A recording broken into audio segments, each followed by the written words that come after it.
Another angle that Joe Biden is in the region, obviously, for is to address the situation of hostages. There have been numerous women, children, men, elderly, civilians, in essence, that have been taken into the Gaza Strip by Hamas. I want to go down to Eilat, the southernmost city in Israel, where I'm joined by Jonathan Dekel Chen, the father of Sagui Dekel Chen, who is missing.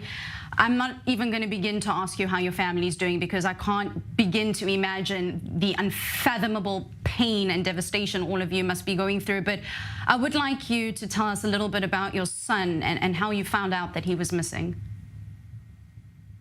Well, first, thank you for having me today. So he's 35-year-old father of the two beautiful little girls, aged 3 and 6, and his wife is now 7 months pregnant. He was brought up on the kibbutz with the rest of my children, kibbutz Nir Oz, and our kibbutz, like so many others of the border communities, was attacked on October 7th, early in the morning. Sagui was one of the first people to spot the infiltration and alerted our civilian security team and the rest of the community to go into the bomb shelters. We have attached bomb shelters, all the communities around Gaza. And then he and the other young men on the security team began to observe and engage the terrorists. What Sagui didn't know at the time, and it took a little while to ascertain, was that the 10 or so terrorists that he first saw were actually part of a group of at least 170 heavily armed, well-trained terrorists that came to rampage through our kibbutz alone. Over the course of the next 2 hours, the handful of guys lightly armed on the kibbutz, as I said, observed and engaged in expectation that the Israeli army would show up within minutes and handle this problem. It took 9 hours for the army to arrive at our kibbutz. At around 8:30 in the morning, the surviving members of this security team decided that pretty much all was lost, and they kind of all went to their individual homes to defend their families, which is what Sagui did between 8:30 and 9:30 in the morning last Saturday. He engaged in hand-to-hand combat outside the bomb shelter door with his wife and 2 little daughters behind it, engaged with Hamas terrorists in his home and slightly outside. That went on for about an hour, and then all contact was lost with Sagui, as contact was lost with all members of the security team by that time. By the time that the Israeli army, swept through the kibbutz 9 hours later, there were many, many dozens of people on the kibbutz, including Sagui, who were absolutely there at the moment of attack, who were missing. They were not amongst the murdered, but rather they were missing. Some were seen being taken hostage. Others were seen on Hamas-generated video clips, posted on Hamas social media websites. But there are many dozens who neither this nor that were identified, but we know for absolute certain that they are in Hamas custody. Has there been any visuals of Sagui that you've been able to identify of him being taken into the Gaza Strip? Do you just know in your heart of hearts that he has been taken captive? And has anyone from the government spoken to you about what's being done to A, bring your son home safe, and B, the fact that he's missing in the first place? Well, we know not just Sagui. There are dozens of missing people from my kibbutz alone. Many of their cell phones were later geo-tracked into the Gaza Strip. They didn't walk there. They didn't evaporate. Clearly, they have been taken. We don't know in what condition. Quite honestly, I don't know if my son is alive or dead, wounded or anything else.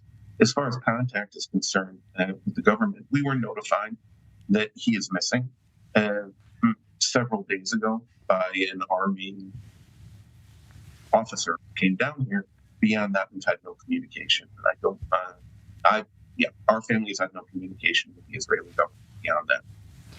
I hope it's not too personal to ask, Jonathan, but US President Joe Biden is in the country at the moment.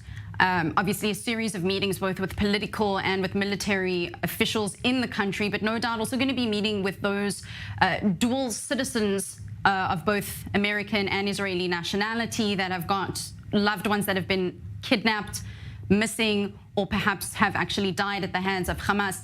Does your son have dual nationality? And regardless of whether he does or doesn't, do you believe that Biden being in the region is somehow going to assist in bringing him home? Well, I was born in the United States and lived there until I was a young man, moved to Israel in 1981. So all of my kids, not just Sagui, have American citizenship. What I can say for sure, I don't know to what degree the intervention of an American president can influence the rate or the way in which all of the hostages, not just the Americans that have dual citizenship, but all, I'm absolutely certain, north of 200 hostages in total being held by Hamas.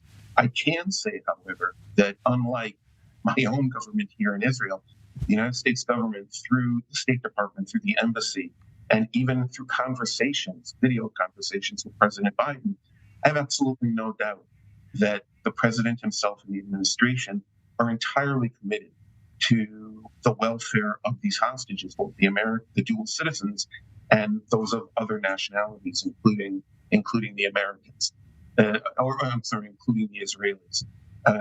That in and of itself is a comfort, although we have not gotten any concrete information from the Americans or from the Israelis. Jonathan, I wish more than anything I could tell you that I-24 News, myself included, are able to get a message out to your son. But unfortunately, I don't have that power. We don't know where he is, if he's being held in the Gaza Strip. If there is by some miracle that your son is able to hear you right now, what is the one thing that you would tell him? Well, I know my son is in the Gaza Strip. That's not a question. And I wish you would stop questioning that. There are dozens of people that didn't go anywhere. They didn't go for a walk out in the fields. These missing people were taken in some condition from Hamas or by Hamas into the Gaza Strip. What I would tell my son if he could see this is that we will get you out. We will get you out. We're going to turn heaven and earth over twice, and we will find a way to get you and all of the other hostages, the dozens from our kibbutz alone, and all of them, we will get you home. Jonathan, I just want to clarify, by no means did I mean to offend you by insinuating that your son was not in the Gaza Strip. I think what I meant to put out was we don't know necessarily where in the Gaza Strip he is being held, or whether or not he's being held by Hamas, the terror organization, underground, on top of ground, or whether it's by some of these civilians that have actually taken a lot of the hostages into their own homes. I also want to thank you very much for taking the time to come onto I-24 News and to speak to us about a topic that is just gut-wrenching, to say the very least. Well, I thank you for your concern. Thank you very much.